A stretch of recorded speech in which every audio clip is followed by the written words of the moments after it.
السلام علیکم سامعین، 12 ذی القعدہ کی تاریخ شروع ہو چکی ہے، 10 مئی ہے۔ خبر کا عنوان ہے 3 گھنٹے بعد ہی پھر فائرنگ شروع ہو گئی ہے، پاکستان نے معاہدے کی خلاف ورزی کی ہے۔ خبر تفصیل سنیے۔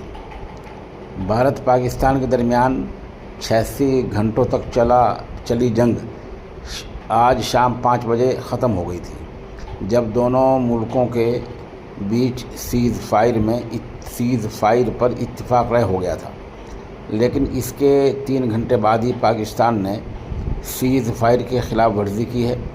جموں کشمیر میں سرحد پار سے پاکستان کی اشتعال انگیز سرگرمیاں ایک بار پھر تیز ہو گئی ہیں۔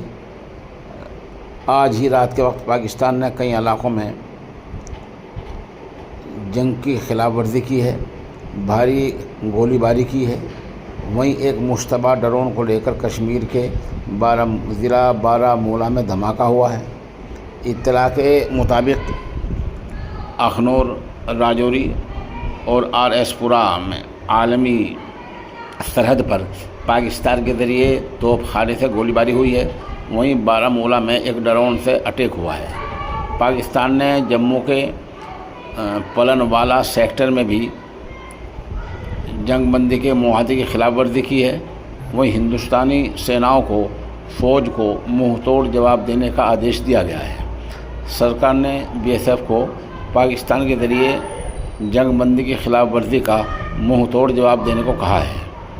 ان حادثات کے بعد جموں کے بڑے حصے میں بلیک آؤٹ کر دیا گیا ہے، بارہمولہ میں بھی بلیک آؤٹ کر دیا گیا ہے۔ شری نگر کے کئی علاقوں میں بھی بجلی گل کر دی گئی ہے۔ اس کے علاوہ راجستھان کے پوکھرن میں بھاری تعداد میں ڈرون آ رہے ہیں، حالانکہ ڈیفنس سسٹم انہیں تباہ بھی کر رہا ہے۔